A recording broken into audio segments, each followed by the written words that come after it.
You know that feeling when you walk into a room full of people and suddenly realize you'd rather be anywhere else? When the small talk feels like sandpaper on your soul and you find yourself counting the minutes until you can slip out unnoticed? Here's what nobody tells you about that feeling. It's not a weakness. It's your mind trying to protect something valuable. Something that most people give away for free every single day without even realizing it. There's a reason you're watching this right now. Maybe you've been feeling isolated lately. Maybe you've pulled back from the noise and now you're wondering if something's wrong with you. Maybe everyone around you seems to thrive on constant connection while you're perfectly content in your own company. If any of that sounds familiar, then what I'm about to share could change how you see yourself forever. And if you're someone who values depth over surface-level connections, who'd rather be respected than liked, then hit that subscribe button right now, because this channel, Silent Strategist, is built for people like you. 500 years ago, a man sat in exile on a small farm outside Florence. His name was Niccolò Machiavelli. He had lost everything. His position, his income, his reputation. The powerful family he served had fallen, and with them went his entire world. Most men in his situation would have crumbled. They would have spent their days bitter and broken, drowning in self-pity, but Machiavelli did something different. Every evening, he would put on his finest robes, the ones he wore when he walked the halls of power, and he would sit alone in his study. There, in complete solitude, he wrote letters to the ancient philosophers. He debated with the minds of Cicero, Livy, and Plutarch. And from that isolation, from that forced separation from the world, he produced one of the most influential books ever written on power and human nature. The lesson here isn't about political strategy, it's about something far more fundamental. Machiavelli discovered what modern psychology is only now beginning to understand. That the quality of your internal world determines the quality of your external results. That a man who can sit alone with his thoughts without distraction, without needing constant validation or entertainment, possesses a power that others will never comprehend. Think about your own life for a moment. When was the last time you sat in complete silence for more than 5 minutes? No phone, no television, no background noise, just you and your thoughts. If that idea makes you uncomfortable, you're not alone. Most people today are terrified of silence because silence forces them to confront something they've been running from, themselves. Here's the brutal truth about human connection that nobody wants to admit. The vast majority of what we call friendship or companionship is actually just mutual distraction. Two people keeping each other entertained so neither one has to face the emptiness inside. They fill their calendars with meaningless social obligations. They answer every text immediately. They say yes to every invitation not because they want to go, but because they're afraid of what it means to stay home alone. They've confused being popular with being valuable. And in the process, they've turned themselves into commodities. Always available, always accessible, always on call. Like a 24-hour convenience store that never closes. And just like that convenience store, people take them for granted. Now, contrast that with the person who is selective about their time. Who doesn't answer every call, who doesn't show up to every gathering, who seems to operate on their own schedule completely independent of social pressure. What happens? People become curious. They start wondering what this person is doing that's more important than hanging out with them. They begin to assign value where they once saw nothing special. This isn't about playing games or being manipulative. This is about recognizing a fundamental law of human psychology that Machiavelli understood centuries ago. Scarcity creates value. When you make yourself rare, when you guard your time and attention like the precious resources they are, you force the world to treat you differently. Not because you're better than anyone else, but because you've stopped acting like your presence is worthless. Let me ask you something, and I want you to really think about this. How many of the people in your life right now actually respect you? Not like you, not enjoy hanging out with you, but genuinely respect you? Respect doesn't come from being nice. It doesn't come from always being there when someone needs something. Respect comes from boundaries. From the ability to say no without explanation. From the willingness to walk away when you're not being treated the way you deserve. Most people never earn respect because they're too busy trying to be liked. They apologize for things that aren't their fault. They shrink themselves to make others comfortable. They edit their opinions to avoid conflict, and in doing so, they become invisible, pleasant background noise in someone else's life. If you're starting to see yourself in any of this, drop a comment below and let me know. Tell me what part of this is hitting home for you, because I want to know I'm not just talking into the void here. And if this is making you think differently about your relationships and your time, hit that like button so more people who need to hear this can find it. Machiavelli wrote something in The Prince that most people misunderstand. He said it's better to be feared than loved if you cannot be both. Now, before you think this is about being cruel or cold-hearted, let me explain what he actually meant. He was talking about respect versus affection. He was saying that if you have to choose between being someone's buddy or being someone they take seriously, you choose respect every single time, because affection is cheap. People will smile to your face and forget you the moment you leave the room. But respect, true respect, that stays. That creates a gravity around you that pulls opportunities, resources, and the right kind of people into your orbit. Think about the people you respect most in your life. Are they the ones who are always joking around, always trying to make everyone happy? Or are they the ones who speak less, but when they do speak, everyone listens? The ones who don't need to fill every silence with chatter. The ones who seem comfortable in their own skin without seeking constant reassurance. There's a calmness to them. A self-assuredness that doesn't come from arrogance, but from genuine self-knowledge. They know who they are, what they stand for, and they're not going to compromise that for a few moments of shallow approval. Now, here's where most people get it wrong. They think being alone means being lonely. They think if you're not constantly surrounded by people, something must be broken inside you. Our culture has sold us this idea that extroversion is the gold standard of a healthy personality. That the measure of a successful life is how full your social calendar is. But that's not wisdom. That's just noise masquerading as connection. Real loneliness isn't about being physically alone. Real loneliness is being in a room full of people and feeling like nobody truly sees you. Real loneliness is texting 50 people and having superficial conversations with all of them. Real loneliness is posting your life online and measuring your worth in likes and comments from strangers. The person who has learned to be alone without being lonely has discovered something profound. They found that the most important relationship they'll ever have is the one they have with themselves. And once you truly understand that, once you stop looking to other people to fill the gaps inside you, everything changes. You stop tolerating disrespect. You stop accepting mediocre friendships. You stop wasting time on people who don't add value to your life. Not because you're mean or selfish, but because you finally realize that your time and energy are finite. Every hour you spend on someone who doesn't appreciate you is an hour you could have spent building something meaningful. Machiavelli spent his exile writing because he understood this. He could have spent those years bitter and resentful, replaying his failures. Instead, he turned inward. He used his solitude as a forge to sharpen his mind.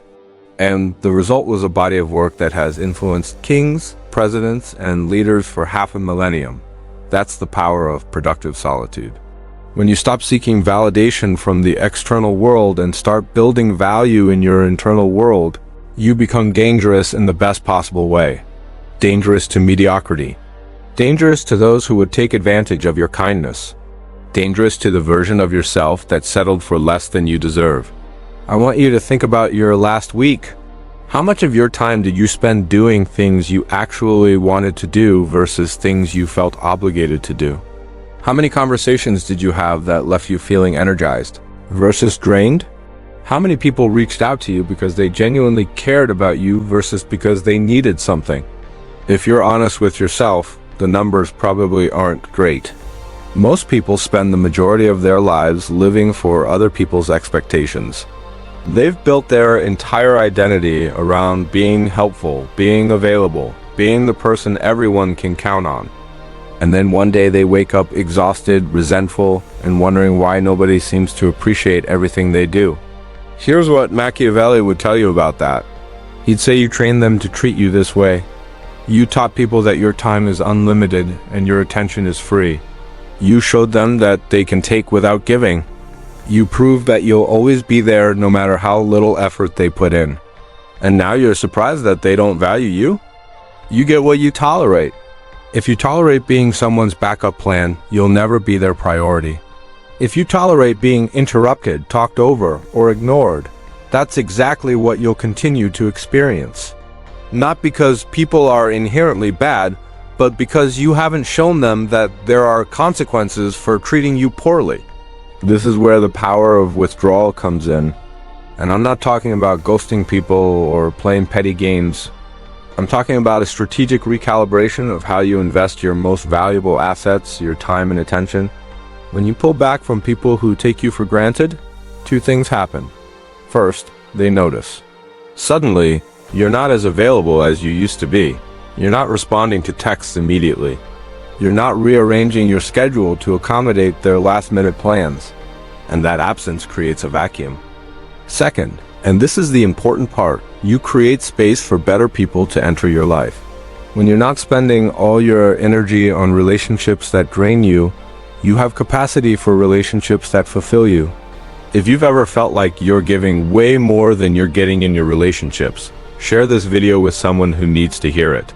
Sometimes the most helpful thing we can do for someone is show them they're not crazy for wanting more. Let me tell you about a concept Machiavelli would have called the illusion of indispensability. It's this belief that if you're not constantly available, everything will fall apart. That people need you so much they can't function without you. Here's the harsh reality. They can. They will. And they'll barely notice you're gone unless you've been providing genuine value, not just constant availability. The person who is truly valuable isn't the one who's always there. It's the one whose presence makes a difference when they show up. Quality over quantity.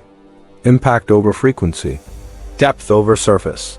Think about the most memorable conversations you've ever had. Were they with the person you talk to every single day about nothing? Or were they with someone you see rarely, but when you do, it matters? There's a reason certain people stick in your memory. It's not because they were always around. It's because when they were around, they were fully present.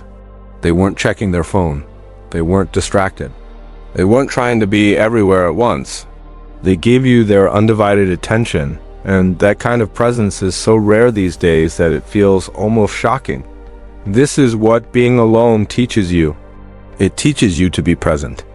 When you're comfortable in solitude, you're not constantly scanning for the next distraction or the next hit of social validation. You can sit across from someone and actually listen to what they're saying instead of just waiting for your turn to talk.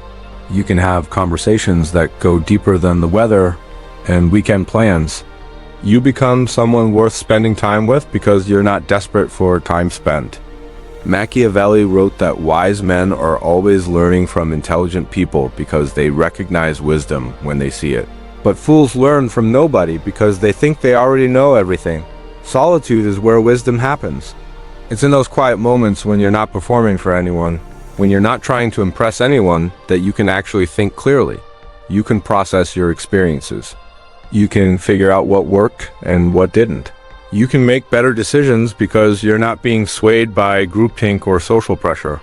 Most people are terrified of this kind of self-reflection because it means confronting uncomfortable truths. Maybe you've been pouring your energy into a friendship that's one-sided. Maybe you've been staying in a job that's beneath your capabilities because you're afraid of change. Maybe you've been settling for less in every area of your life because you don't believe you deserve better. These realizations hurt, but you know what hurts more? Waking up 10 years from now and realizing you wasted a decade of your life avoiding these truths. That pain isn't temporary. That's the kind of regret that eats at you forever. So yes, being alone can be uncomfortable at first. It's like building any other muscle. The first few reps are awkward and difficult. But over time, you get stronger. You start to enjoy your own company. You stop needing external validation to feel good about yourself. You develop an internal compass that guides you based on your own values, not someone else's opinion. And once you reach that point, once you genuinely prefer your own company to most people's, You've unlocked a level of freedom that the chronically social will never experience. Let me give you something practical you can start doing today. Pick one day this week where you spend at least 2 hours in complete solitude. No phone, no computer, no distractions. Just you and your thoughts. You can go for a walk, sit in a park, stay in your room, whatever works. But the rule is complete disconnection from the digital world and from other people. In those 2 hours, pay attention to what comes up. What thoughts have you been avoiding? What feelings have you been suppressing? What problems have you been ignoring because you stay too busy to deal with them? Write it down if that helps. The goal isn't to solve everything in 2 hours. The goal is to start building a relationship with yourself. Because here's what Machiavelli understood that most people don't. The man who knows himself cannot be fooled by others. When you spend time in genuine self-reflection, you develop a bullshit detector. You can spot manipulation a mile away because you understand the tactics. You can see through flattery because you know your own worth isn't dependent on someone else's words. You can walk away from situations that aren't serving you because you're not afraid of being alone. That's power. Not the fake power of controlling other people, but the real power of self-control. Before I continue, I want to hear from you. Drop a comment and tell me what's the longest you've gone without checking your phone. And more importantly, how did it feel? Were you anxious, relieved, somewhere in between? Your answer will tell you a lot about your relationship with solitude. Now, let's talk about something that makes most people uncomfortable. Not everyone deserves access to you. We've been taught that being a good person means being available to everyone. That turning someone down is selfish. That setting boundaries is mean, but think about what that actually creates. It creates a world where the takers thrive and the givers burn out, where people who respect your time lose out to people who demand it, where your generosity gets punished with exploitation. Machiavelli would tell you that a ruler must know when to be generous and when to withhold. Not because generosity is bad, but because indiscriminate generosity is weakness. When you give to everyone equally, your giving becomes meaningless. But when you're selective about who receives your time, energy, and resources, those gifts become valuable. The people who receive them understand they've earned something special. And the people who don't, they either step up their behavior or remove themselves from your life. Either way, you win. This doesn't make you cold. It makes you wise. There's a massive difference between being cold and being discerning. Cold is cruelty for its own sake. Discerning is recognizing you have limited resources. Choose to invest them where they'll produce the best return. Would you take your life savings and hand it out randomly on the street corner? Of course not. So why would you do that with your time and attention, which are infinitely more valuable than money? The people in your life should be there because they add value, and you add value to them. It should be reciprocal. It should be balanced. It should feel good for both parties. If you're constantly exhausted by someone, if you dread their calls, if every interaction leaves you feeling drained, that's your intuition telling you something. Listen to it. Your gut knows before your brain catches up. One benefit of spending time alone is that you sharpen that intuition. You learn to trust it. You stop talking yourself into relationships that don't serve you. Here's a question I want you to sit with. If you removed every person from your life who takes more than they give, who would be left? Really think about it. Not in a cynical way, but in an honest way. How many of your friendships are actually mutual? How many people would check on you if you stopped initiating contact? This isn't about keeping score or being transactional. It's about recognizing patterns. Some people are in your life because you keep them there through sheer force of will. Machiavelli lost most of his so-called friends when he lost his position. The people who claimed to value him suddenly had no time for him. Once he couldn't do anything for them. And you know what he learned from that? Fair weather friends aren't friends at all. They're opportunists. And the sooner you identify them, the sooner you can stop wasting your energy on people who were never really with you. The people who matter will stick around. The people who don't matter will filter themselves out. Your job is to let that process happen instead of desperately trying to hold on to everyone. This is where solitude becomes your greatest teacher When you're alone, you can't hide from these truths. You can't distract yourself with surface-level interactions. You have to face the reality of your relationships. And yes, that reality might be painful. You might realize you've been clinging to people who don't care about you. You might discover that you've been the one doing all the work. But pain is information. It's your mind's way of telling you something needs to change. And once you have that information, you can make better choices. Share this video if you know someone who needs permission to let go of relationships that aren't serving them. Sometimes people just need to hear that it's okay to walk away. Let me tell you what happens when you master the art of being alone. You stop being needy. And the moment you stop being needy, you become magnetic. People are attracted to self-sufficiency. There's something deeply appealing about someone who doesn't need constant reassurance, who isn't fishing for compliments, who seems perfectly content whether you're there or not. It's counterintuitive, but the less you need people, the more they want to be around you. This is basic human psychology. We chase what retreats. We value what's scarce. We want what we can't easily have. When you're always available, always agreeable, always accommodating, you become background noise. But when you have clear boundaries, when you're selective about your time, when you're genuinely okay with your own company, you become interesting. You become a puzzle people want to solve. And here's the beautiful part. You're not playing a game. You're not pretending to be unavailable to create artificial scarcity. You actually are building a life that's so fulfilling that other people's approval becomes a nice bonus instead of a desperate need. Machiavelli built this life in exile. He had nothing to prove to anyone, no position to maintain, no reputation to uphold. And from that place of complete freedom from external validation, he produced his best work. He didn't write The Prince hoping people would like him. He wrote it because he had something true to say. And 500 years later, we're still reading it. That's what happens when you stop performing for the crowd and start creating from a place of authentic self-expression. So what does this look like in practical terms? It means you stop checking your phone every 5 minutes hoping for a message. It means you stop saying yes to things you don't want to do just to avoid disappointing someone. It means you stop editing yourself to fit into other people's expectations. It means you develop hobbies, interests, and goals that have nothing to do with anyone else's approval. You become a person of substance instead of convenience. And here's what nobody tells you about this transformation. Once you make it to the other side, once you've genuinely become comfortable in your own skin and okay with being alone, you attract a different caliber of person. The takers and the users fall away because they sense they can't manipulate you anymore. And in their place, you attract people who respect boundaries, people who value depth. People who are also secure enough in themselves that they don't need to drain you to feel good about themselves. Your entire social ecosystem upgrades because you've upgraded yourself. Think about it like this. If you're a convenience store that's open 24 hours, you're going to attract people looking for a quick transaction at 3 in the morning. If you're a fine restaurant that's open limited hours and requires a reservation, you're going to attract people who appreciate quality and are willing to plan ahead. Same principle applies to your relationships. When you make yourself cheap and available, you attract cheap and transactional relationships.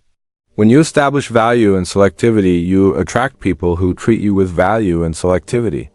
Before we wrap up, hit that like button if this is resonating with you, and make sure you're subscribed to Silent Strategist, because we dive deep into these topics that nobody else wants to talk about.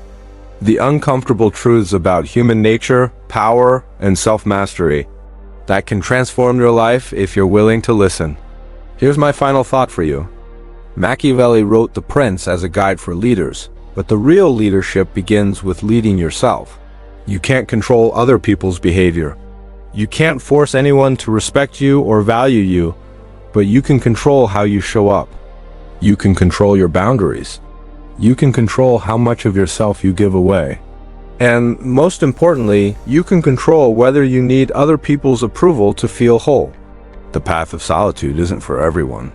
Most people will continue seeking validation in all the wrong places, filling their lives with noise to avoid the silence, collecting acquaintances instead of building meaningful connections.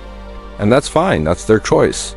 But if you've made it this far in this video, I suspect you're different. I suspect you already know on some level that there's more to life than likes and follows and superficial friendships.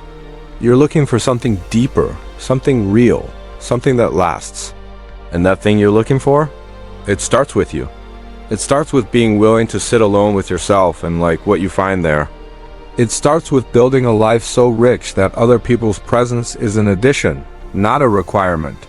It starts with understanding that the man who's comfortable being alone is never truly alone because he always has himself. And when you truly have yourself, grounded and solid and unshakable, the rest of the world has no choice but to treat you accordingly. Machiavelli figured this out 500 years ago in a farmhouse in exile. You can figure it out today wherever you are. The only question is whether you're willing to do the work. Whether you're ready to stop seeking permission and start building power. Not power over others, but power over yourself. The kind of power that can't be taken away because it was never given to you. So go ahead, turn off this video. Sit in silence for a while. Get to know yourself. Figure out who you are when nobody's watching. Build something in that space. And when you come back, when you re-enter the world, you'll do it as a different person. Someone who knows their worth. Someone who doesn't need constant validation. Someone who understands that being alone isn't a curse, it's a privilege. And that's when everything changes. That's when you stop being a player in someone else's game and start playing your own. Drop a comment, hit that like button, share this with someone who needs to hear it, and I'll see you in the next one.